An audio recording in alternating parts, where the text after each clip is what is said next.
Serta yang duduk yang hadir di sini nih. Ini saya tadi barusan WA, tolong dibaca WA-nya. Pesannya tambah kursi di belakang. Daripada lama-lama kan aku baca WA-nya itu.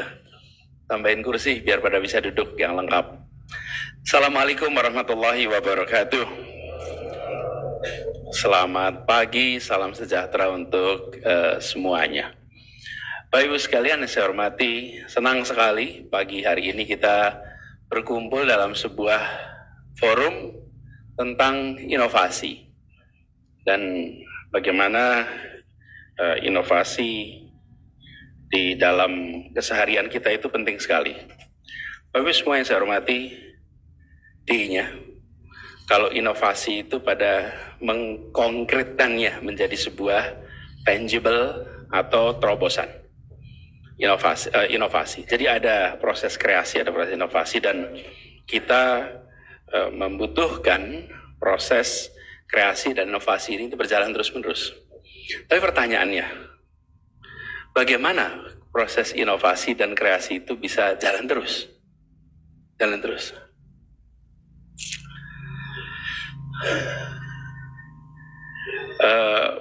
Banyak literatur tentu yang bisa kita baca. Karena literatur soal creative thinking, breakthrough thinking, lateral thinking, itu banyak sekali literaturnya itu. Cuman ketika kita masuk ke dalam kondisi pengambilan keputusan, situasi di mana kita memegang sumber daya, pertanyaannya adalah gimana menjaga itu. Kalau kita tidak berada dalam situasi kita harus ambil keputusan, mungkin thinking itu bisa terjadi. Tapi kita ambil keputusan, ruang itu ada regulasi, ada constraint sumber daya, itu muncul tuh. Bagaimana itu bisa tetap jalan? Jadi Bapak sekalian saya hormati, barangkali kalau kita bicara inovasi kreasi itu, ini lebih seperti pengalaman pribadi mungkin, yang saya kalau boleh sharing di sini. Bagaimana kita selalu meningkatkan ekspektasi sehingga menciptakan masalah. How do we create problems? Problems itu apa sih? Problems itu adalah selisih antara ekspektasi dan kenyataan. Itulah problem. Ini ekspektasi, ini kenyataan. Kalau ekspektasi dan kenyataan itu sama, maka tidak ada masalah. Ruangan ini misalnya, bila ekspektasi kita sebagian orang berdiri, maka sebagian orang berdiri ruang ini adalah normal. Karena ekspektasinya sebagian berdiri. Tapi bila ekspektasinya adalah semua orang bisa duduk, maka berdirinya sebagian orang di sini adalah masalah. Fakta sama, tapi cara pandangnya beda, tergantung ekspektasi. Kalau kita tidak punya ekspektasi semua orang harus duduk, this is fine, tidak ada masalah, malah kelihatan penuh ruangannya, betul kan? Karena kita tidak punya ekspektasi semua orang duduk. Itulah yang sering terjadi dalam proses pemerintahan. Apakah kita memiliki ekspektasi yang terus-menerus diubah, direvisi, sehingga kita menciptakan masalah terus-menerus? Kalau ketemu masalah kita bersyukur. Inspirasi ini dari mana kejadiannya? Saya waktu itu surveyor, Pak. Surveyor. Saya bekerja di lembaga survei Indonesia, lalu kita bikin survei kepuasan warga Indonesia atas kualitas pelayanan kesehatan, atas pelayanan pendidikan. Apa yang terjadi? Pada waktu itu, 80% lebih penduduk menyatakan puas dengan layanan pendidikan. 80% layanan puas, layanan kesehatan. Wih, hebat betul Republik ini, gitu kira-kira. Kok bisa puas dengan layanan kesehatan pendidikan waktu itu?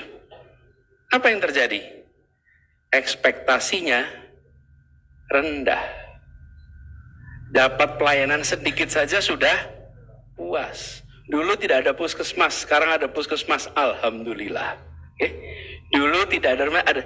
Jadi, when your expectation is low, satisfaction is easy. When your expectation is low, satisfaction is easy. When your expectation is high, satisfaction is challenging. Kepuasan itu menjadi menantang karena ekspektasinya tinggi. Nah, Kita, Bapak Ibu sekalian, ingin agar proses tadi inovasi, kreasi itu berjalan, maka ekspektasi itu harus terus-menerus ditingkatkan. Kalau ekspektasinya tidak ditingkatkan, ya nggak ada lagi proses kreasi itu, karena tidak merasa ada masalah. Kalau nggak ada masalah, apa pula yang harus diselesaikan? Bila jalanan yang banyak sampahnya dan dianggap kenyataan, bukan permasalahan, ya sudah dijalani saja. Wong inilah kenyataan. Nah, kami di Jakarta mencoba untuk menaikkan ekspektasi itu. Jadi kalau boleh in retrospect nih, menengok kembali apa sih menaikkan terus-menerus ekspektasi. Terus yang kedua adalah don't do micromanagement, but do micro questions. Jangan lakukan tindakan micromanagement. Karena ada organisasi yang gede sekali tuh. Tapi lakukanlah pertanyaan-pertanyaan mikro. Kalau saya dulu sering sampaikan, think like a stranger, act like a native. Bertanyalah yang tidak ditanyakan. Gimana tuh? Bertanyalah yang tidak ditanyakan tuh. Gimana Bapak sekalian? Bertanyalah yang tidak ditanyakan. Munculkan pertanyaan yang tidak biasa ditanyakan, yang membuat kita berpikir. Kalau saya naik bis, lalu berdiri, duduk di sebelah saya satu orang ibu-ibu misalnya gitu. Terus saya tanya, Bu, apa kabar? Baik. Terus saya tanya, Bu, kenapa jari ibu 5 ya? Gitu. Kira-kira dia akan jawab apa tuh? Aduh, ini berobat jalan nih. Saya pindah saja dari tempat ini. Gitu kan kira-kira. Ini berobat jalan nih. Ya semua orang jarinya 5. Kan kalau tanya aslinya mana dia jawab. Tinggalnya di mana dia jawab. Itu expected questions. Tapi ketika muncul unexpected question dia bingung pula. Terus saya jawab apa ini? Bapak ini tanyanya kenapa jari saya 5. Kira-kira siapa yang akan bertanya begitu misalnya?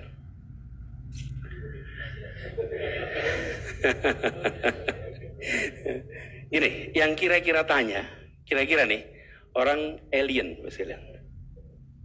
Alien itu orang yang tidak hidup di bumi.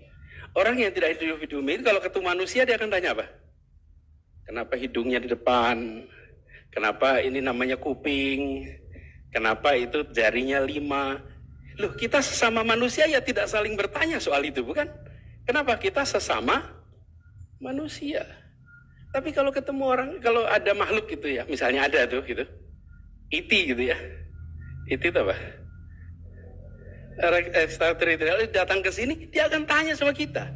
Lah problem kita yang dalam organisasi pemerintahan adalah kita terlalu banyak bergaul dengan sesama orang pemerintahan sehingga tidak menanyakan lagi hal-hal yang sederhana yang kita jalankan dalam pemerintahan. Tidak tanya lagi. Kenapa? Ya kita sudah sesama orang di pemerintahan kok. Sesama orang Indonesia, masa tanya? Ya nggak ditanyakan. Itu yang saya maksud dengan think like a stranger, tapi act like a native. Berpikirnya seperti orang yang tidak berada di tempat ini. Jadi tanya hal-hal yang nggak biasa. Saya ingat nih Pak Andriansah masih kepala Dinas Perhubungan, Pak. Kita ingat Pak ada diskusi waktu itu. Saya tanya, kenapa sih kok rambu-rambu lalu lintas itu tingginya segitu gitu? Terus Pak Andriansah, kenapa ya? Ya dari dulu begitu Pak. Aturan begitu Pak. Betul ya dari dulu. Iya, maksud saya kenapa segitu tingginya gitu? Ya aturan universalnya, aturan nih. Nah kalau saya naik mobil, saya berhenti di paling depan, itu lampunya nyala, itu saya nggak lihat itu semua. Nah, you ask questions yang nggak ditanyakan. Atau pertanyaan, apakah alat transportasi yang semua orang punya? Itu waktu pertama kali ditanyakan, semua jawabnya motor. Semua jawabnya motor. Padahal kaki. Alat transportasi yang semua orang punya apa? Kaki. Cuman karena kita semua orang itu mobilitas pakai kaki, kita sudah tidak menganggap kaki sebagai alat transportasi. Bapak sekalian, kalau boleh in retrospek, pertanyaan-pertanyaan yang tidak ditanyakan, itulah yang bisa menjadi sumber kreasi, sumber inovasi. Jadi kalau Bapak Ibu sekalian berada dalam leadership role, maka kalau boleh saya berbagi advice, pengalaman, don't do micromanagement, tapi do micro questions.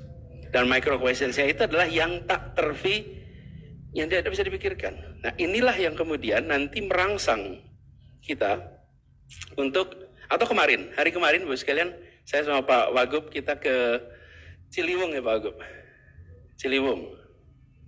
Ke Ciliwung bahas pembangunan saringan sampah. Nih, kami baru tugas di Jakarta.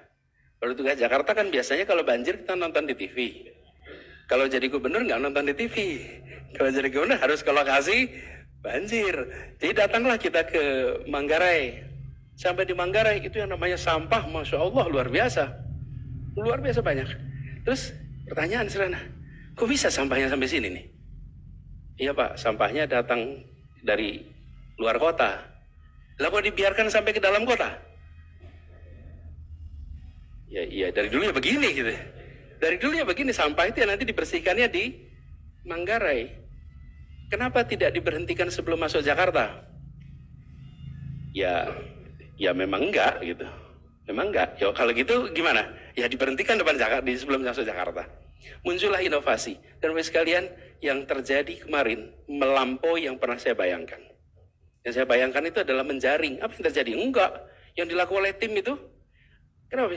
Ini tim DKI itu penuh pengalaman, kaya pengetahuan, punya sumber daya, punya jejaring. Begitu dapat pertanyaan, muncul jawaban melampaui yang diduga. Apa yang terjadi? Mereka buatkan sebuah belokan di mana airnya dialirkan, lalu di belokan itu disaring, lalu sampahnya diangkat, lalu sampahnya dipecah-pecah, diolah, dijadikan bahan baku untuk dikirim ke pabrik semen. Wih, solusinya melampaui pertanyaan. Itu namanya inovasi. Tapi inovasi itu mulai dari percakapan. Nah, Bapak Ibu sekalian, inspirasi itu tidak datang dari meditasi, Bapak Ibu. Ya. Jadi jangan Bapak Ibu duduk diam lalu berharap inspirasi. No. Inspirasi itu datangnya dari interaksi. Interaksi. Berinteraksilah dengan masalah, nanti muncul inspirasi. Jadi bukan ada satu orang merenung gitu. Ting gitu. Jini gitu, nggak ada. Jadi saya, Bapak sekalian, itu menempatkan diri, kami ini menempatkan diri apa? Jadilah pembelajar yang selalu bertanya. Udah itu aja, tugasnya tanya, jadilah pembelajar. If you are a learner, maka organisasinya akan terus-menerus melakukan inovasi, pasti. Tapi if you're not a learner, pasti nggak ada pertanyaan. Makanya Bapak sekalian, kalau boleh kami usul, bagaimana di sebuah inovasi di sebuah tempat itu diterapkan di tempat lain, jangan muncul itu pertanyaan. Karena tidak ada inovasi yang bisa diterapkan di tempat lain. Setiap tempat pasti punya masalah yang khas. Yang ada adalah belajar dari, tapi bukan melakukan adopsi, tapi adoption. Itu kalau bahasa Inggris adoption sama adoption itu hanya bedanya O sama A. Tapi yang satu dicangkokkan, yang satu jadi inspirasi. Nah, ini kejadian kemarin nih, dan itu direncanakan dibahas 2018, direncanakan 2019 untuk dieksekusi 2020 atas berbagai faktor, akhirnya baru bisa kita laksanakan kemarin. Ada jeda COVID dan lain-lain. Jadi proyeknya baru jadi. Jadi inovasi Bapak sekalian, tapi jalan ke Sudirman. Ini pengalaman saja, jalan ke Sudirman. Apa sih yang indah di jalan Sudirman itu? Kalau jalan-jalan di situ? Apa? Ini pertanyaan ini. Ini pertanyaan. Apa sih yang bagus di jalan Sudirman dibandingkan tempat lain? Apa jalannya? Oh, ya sekarang trotoarnya besar. Ya sekarang. Tapi keindah apa? Ke hal yang unik di tempat itu dibanding tempat lain apa? Apa? Banyak gedung, exactly. Tidak ada jalan lain di Indonesia ya, bukan di Jakarta, yang memiliki deretan gedung tinggi sebanyak. Nggak ada. Seluruh Indonesia nggak ada. This is the place. Pertanyaannya, siapa yang menikmati gedung-gedung itu semua? Pertanyaan?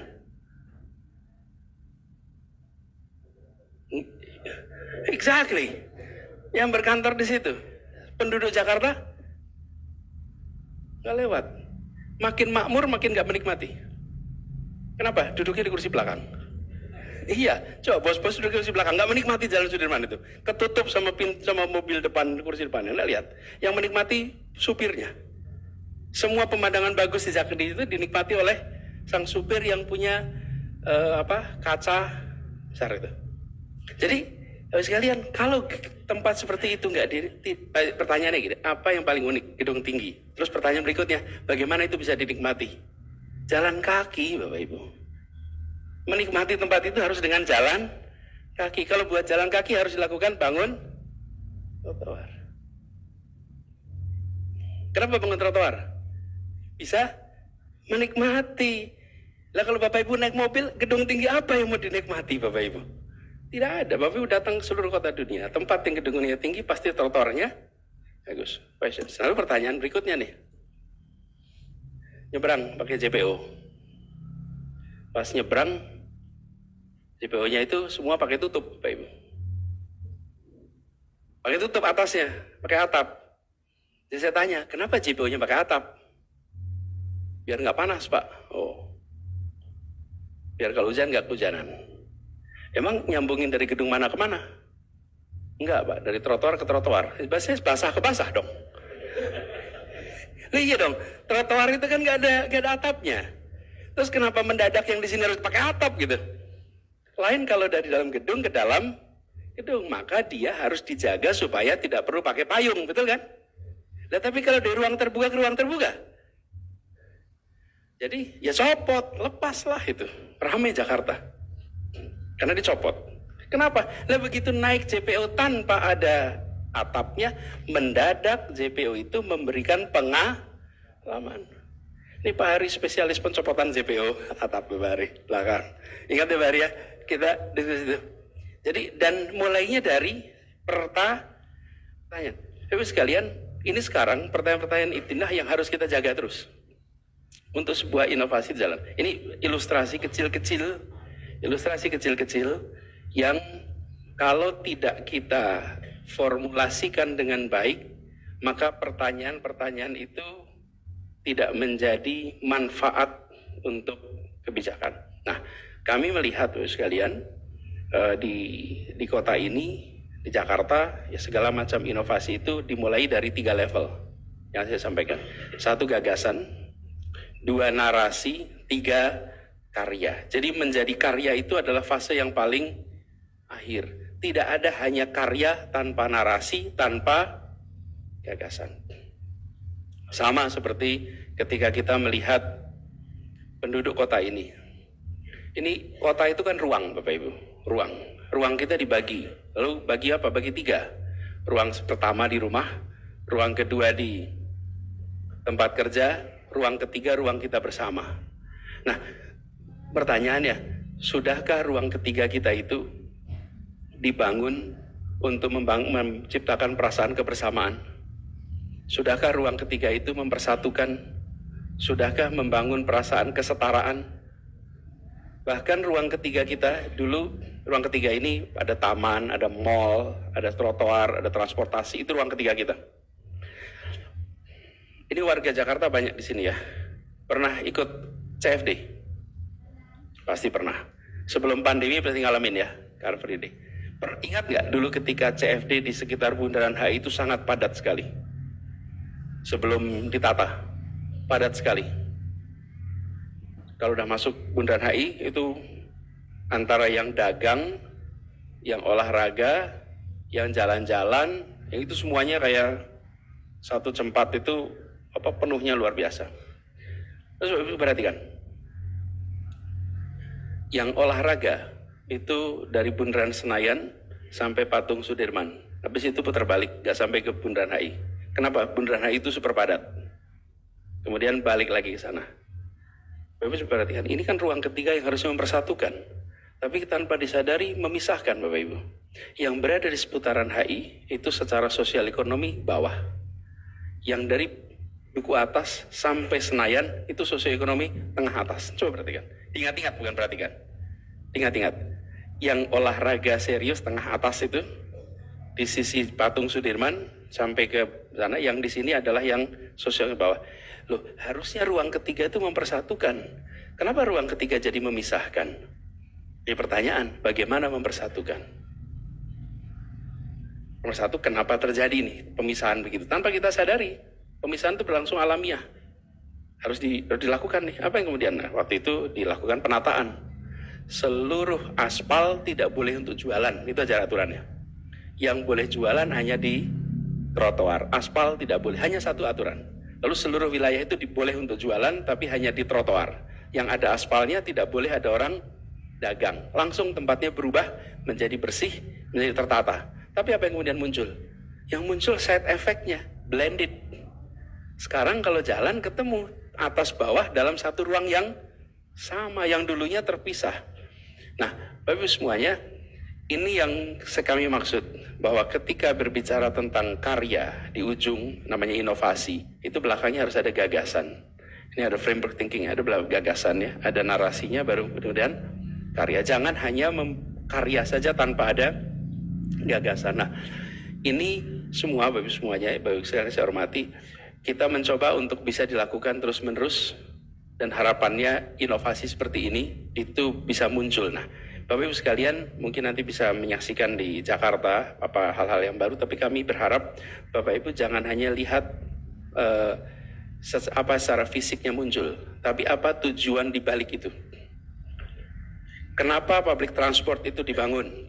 Kenapa MRT dibangun? Ya, ada Bu Silvi di sini nih. Kenapa MRT dibangun? Ingat ya Bu ya, kenapa MRT dibangun? Satu, ya tentu buat alat transportasi. Tapi pada itu pertanyaannya, apa selain alat transportasi? MRT itu adalah instrumen mempersatukan. Alat mempersatukan. Transjakarta itu mempersatukan. Kenapa? Karena ada kesetaraan. Naik MRT, siapa saja, berdirinya barisnya sama, duduknya kursinya sama. Mau presiden, mau menteri, mau wali kota, mau siapapun, antrinya sama. CEO dengan pengangguran boleh jejer. Itu terjadi. Nah, ini sebuah tempat yang mempersatukan. Jadi jangan pandang MRT sebagai alat pemindah badan saja, tapi dia sebagai alat untuk mempersatukan. Kita ini dipisahkan terus-menerus. Dari rumah yang makmur naik mobil, makin makmur mobilnya makin mewah. Yang kurang makmur pakainya kendaraan motor, kalau kurang lagi nggak beli motor pakai angkot.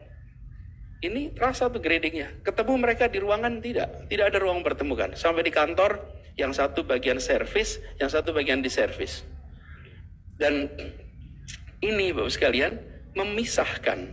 Nah, pemerintah tidak boleh hanya kami nyiapin infrastruktur keras saja. Tidak, pemerintah harus memikirkan bagaimana rakyat itu tersatukan.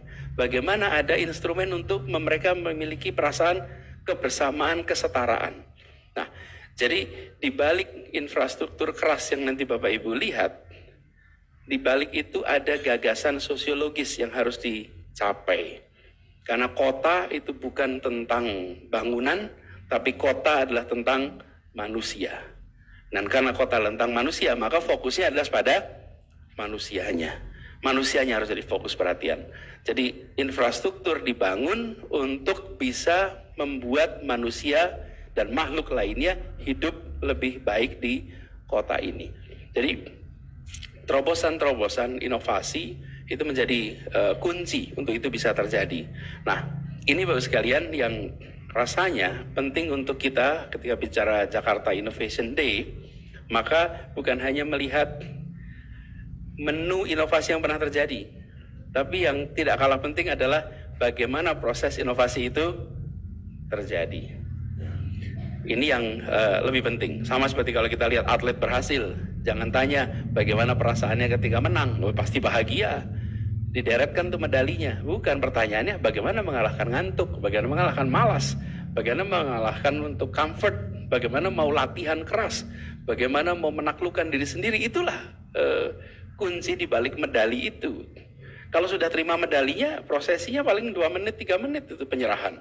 Tapi untuk bisa sampai ke sana, prosesnya itu panjang. Nah, yang menurut kami perlu dilihat dari proses yang ada di Jakarta itu bukan cuma jadinya sebuah barang, tapi proses yang panjang di belakang ini.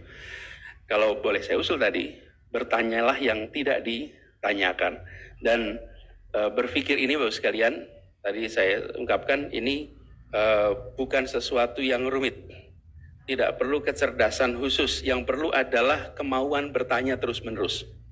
Cuman memang kemauan bertanya kita itu sering dimatikan oleh sekolah, Bapak Ibu. Iya, anak-anak kita itu penuh dengan pertanyaan sampai masuk sekolah. Begitu masuk sekolah, volume pertanyaan mengalami penurunan. Nah kita sudah sekolahnya lama, terus masuk organisasi, penuh dengan aturan, makin nggak bertanya Bapak Ibu. Iya, aturannya banyak betul, sudahlah berhenti bertanya. Akhirnya kita terbiasa untuk tidak bertanya, udah terima saja, laksanakan saja, ini surat-surat keputusannya, gitu kira-kira. Nah, kita menurut saya sudah harus diubah. Dari mulai masuk sekolah itu diizinkan untuk, tapi itu panjang tuh. Sekarang kita di organisasi pemerintahan saja. Di pemerintahan harus membangun iklim boleh bertanya. Dan menurut saya harus dibangun satu ekosistem boleh menentang, boleh berbeda pandangan dengan pimpinan. Karena kalau tidak boleh berbeda pandangan dengan pimpinan akan sulit sekali. Dan kasih ruang untuk berbeda pandangan. Jadi saya rasa gini, Bapak sekalian, ada hal yang berbeda. Berbeda pandangan dengan mempermalukan, itu dua hal yang berbeda. Kadang-kadang kita menyamakan itu. Tidak ingin mempermalukan, padahal kan nggak usah dipermalukan. Tapi cukup berbeda pandangan itu boleh-boleh saja. Justru kekayaan itu muncul dari perbedaan pandangan. Ada ide yang dirasa baik oleh atasan. Kemudian kekayaan pengalaman dari bawahan mengatakan don't do it, Pak. Gitu. Kenapa? Karena kekayaan pengalaman dari para tim yang mengatakan tidak bisa dilakukan. Kalau dikerjakan nanti konsekuensinya A, B, C, just don't do it. Ini adalah wisdom yang dimiliki di tingkat operasional yang harus kita pegang. Tapi membangun ekosistem yang setara, membangun ekosistem yang bisa berdiskusi itu penting. Jadi saya usul pada semuanya, barangkali untuk dibawa adalah pesan bertanyalah dalam semua pertemuan. Bertanya dalam semua rapat, walaupun kita sudah tahu jawabnya. Tapi pertanyaan itu memiliki merangsang untuk punya ownership atas masalah. Dan begitu ada ownership atas masalah, maka bisa dikerjakan sendiri. Dan yang kedua, yang berikutnya, adalah ruang untuk inovasi tidak boleh top down. Ruang inovasi itu harus diberikan ruangnya bottom up. Karena banyak sekali yang kita kerjakan di Jakarta itu bukan ide dari atasan, tapi ide dari tim yang muncul macam-macam. Kalau inovasi itu diberikan, sekalian, ruang untuk inovasi itu diberikan, maka akan muncul begitu banyak terobosan. Dan seringkali terobosan-terobosan yang terjadi itu melampaui dari harapan. Jadi misalnya kita berkeinginan untuk taman itu menjadi ruang ketiga. Nah, idenya begitu aja tuh, taman ruang ketiga yang mensetarakan. Bagaimana taman menjadi tempat bermain, bukan hanya tempat orang untuk menonton. Dan kemudian inovasi yang terjadi luar biasa. Ini Bu Susi ini yang tanggung jawab taman, boleh tepuk tangan buat Bu Susi ini.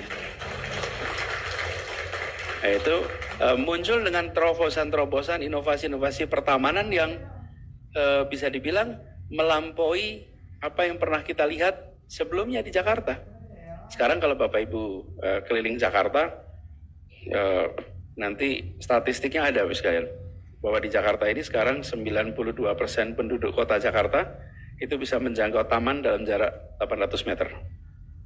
Jadi hampir 100% penduduk kita itu dekat tinggalnya dengan taman. Tamannya dibangun di mana-mana.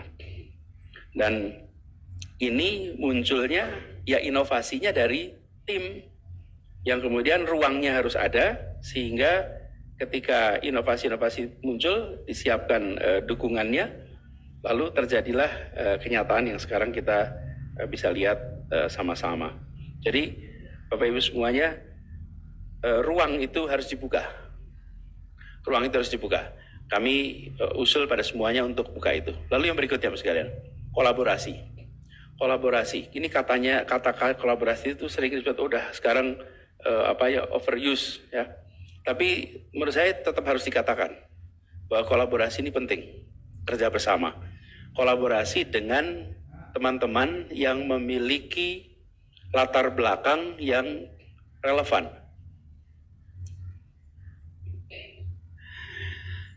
Pemerintah kekuatannya ada pada kewenangan dan fiscal power. Itu kekuatan di pemerintah. Oke. Masyarakat punya ide, gagasan, pengalaman praktis, jejaring. Ini kalau digabung, itu menjadi sebuah kekuatan yang luar biasa. Tapi kalau jalan sendiri-sendiri, sayang. Nah, karena itu kolaborasi itu harus dirangsang untuk tumbuh. Yang harus membuka diri adalah pemerintah. Karena kalau dari sisi masyarakat, masyarakatnya itu mau membantu pemerintah, mau terlibat. Pemerintahnya yang seringkali nggak mau direpotin sama warga. Karena bagi kita di pemerintahan itu, kita sudah punya sumber dayanya, punya orangnya, sudah bisa kita kerjakan. Nah, ketika kita membuka diri dan kolaborasi, luar biasa dampaknya. Nah, saya rasa ini salah satu hal yang dikerjakan di Jakarta selama ini adalah memperluas jaring kolaborasi.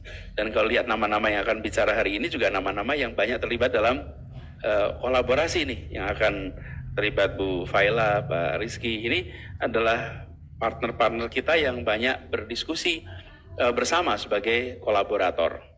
Zaman dulu kolaborator itu buruk artinya. Orang yang bekerja sama dengan kolonial itu namanya kolaborator.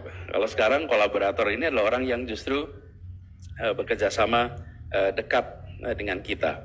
Jadi Bapak Ibu sekalian yang saya hormati, satu kalau boleh saya summary-kan proses berpikirnya. Bagaimana kita bertanya yang tidak ditanyakan, bagaimana berpikir seperti orang asing, bagaimana berpikir sebagai makhluk asing, lalu bagaimana meningkatkan ekspektasi, itu proses berpikirnya. Kedua, berikan ruang untuk inovasi di seluruh sektor, bawah, atas, tengah, kanan, kiri, semuanya kasih ruang untuk inovasi, untuk melakukan terobosan. Yang ketiga, kasih tempat untuk kolaborasi, itu berjalan dengan baik. Jadi semua pihak dianggap sebagai mitra, jangan pernah dianggap sebagai kompetitor. Semuanya dianggap sebagai mitra. By the way, soal kompetitor apa tidak, ini soal percaya diri Bapak Ibu. Kalau orang tidak punya percaya diri, siapapun dianggap kompetitor.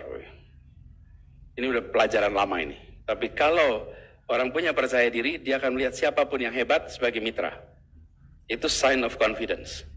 Tapi kalau ada yang lihat, wah ini berbahaya, berarti ini refleksi mindernya. Pasti ini refleksi mindernya. Tapi kalau lihatnya, wah ini baik ini, artinya you have confidence.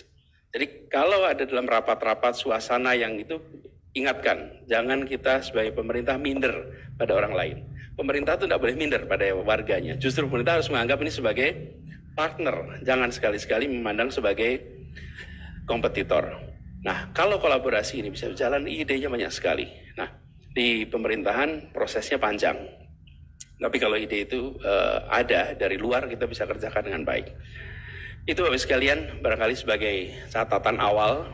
Nah, penutup saja Bapak sekalian, apa sih yang ingin kita capai dari semua ini? Perintah konstitusi Bapak Ibu, menurut saya ini jangan dihilangkan.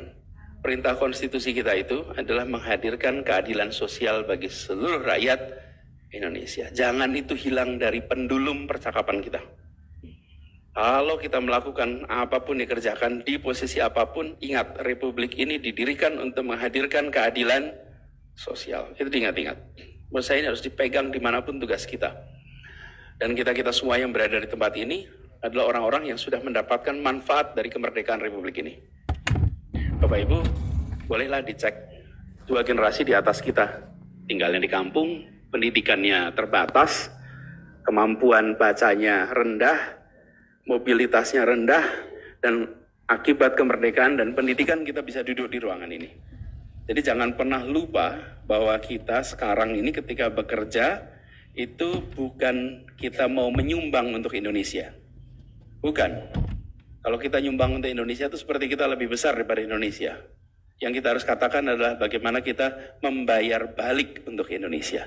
Mengembalikan untuk Indonesia atas apa yang pernah kita dapat dari Indonesia. Cara pandangnya itu begitu. Jadi ketika kita mengerjakan A, B, C, D, F, G, ini adalah cara kita bayar balik kepada Republik ini. Apalagi kita ini pemerintahan. Kita pemerintah sekarang alhamdulillah sudah dapat jaminan kesehatan, jaminan sosial, pendapatan baik, kesejahteraan meningkat. Dulunya di mana? Dulunya satu generasi yang lalu kita bukan di mana-mana. Nah, semangat itu, Bapak sekalian, ketika kita membangun, itu ingat-ingat itu. Dan ini konsekuensinya pada pendekatan. Ini saya perlu sampaikan soal keadilan nih. Jakarta itu kota yang ada yang paling atas, ada yang paling bawah. Miskin-miskinnya Republik ini ada di Jakarta. Tapi kaya-kayanya orang Republik ini juga ada di Jakarta. Super ultra kanan ada, super ultra kiri ada. Lengkap kita ini. Nah, jangan sampai kita yang sudah makmur itu lupa bahwa kita dimakmurkan oleh kota kita. Difasilitasi oleh kota kita. Lalu tidak mau berbagi lagi, Bapak. Ini sering kali terjadi, Bapak Ibu. Kita yang sudah mendapatkan itu tidak mau yang lain untuk mendapatkan. Kebijakan tidak boleh seperti itu. Ingat, keadilan itu harus diterapkan pada semuanya. Jangan sampai begini, Bapak sekalian. Kita udah dibawa eskalator naik ke atas, terus kemudian ruangan di atas penuh, jadi kita tolong dong eskalatornya dimatiin gitu. Jadi yang lain nggak bisa naik tuh eskalator itu. Dan attitude itu sering kali muncul. Dulu datang ke Jakarta dengan numpang bis kota, lalu punya kaki 5, warung, udah meningkat, Pak tolong dong warungnya dibersihin tuh Pak, yang pinggir-pinggir jalan. Lah dulu Bapak Ibu kerjanya di mana? Ya di warung juga gitu. Jangan sampai kita itu pada yang kecil punya pandangan, wah ini mengganggu pemandangan kota. Sementara dulu ketika datang ke kota ini kita juga dulu kecil. Jangan sampai misalnya dulu pernah ada gagasan Jalan Sudirman Tamrin dihentikan dari sepeda motor. Itu kalau dihentikan dari sepeda motor jalan itu, maka ini data teman-teman Grab nih, 500-an ribu delivery per hari di Jalan Jenderal Sudirman. Itu artinya pendapatan dari rumah-rumah se-Jakarta per hari. Dalam 1 bulan tuh 15 juta tuh orang yang melakukan delivery ke tempat itu. Jadi jangan sampai ketika kita sudah makmur, keadilan itu tidak menjadi bagian dari perhatian kita. Ini juga saya sering alami Bapak Ibu, kalau habis acara. Habis acara tuh banyak mau foto bareng, Pak. Iya kan, foto bareng nih. Foto bareng nih, foto bareng. Tapi saya selalu perhatikan, selalu ada fenomena ini. Udah foto bareng, terus nanti ada yang bilang, udah, Pak Anies capek. Yang bilang itu yang sudah selfie, Bapak Ibu. Iya, yang bilang udah selfie.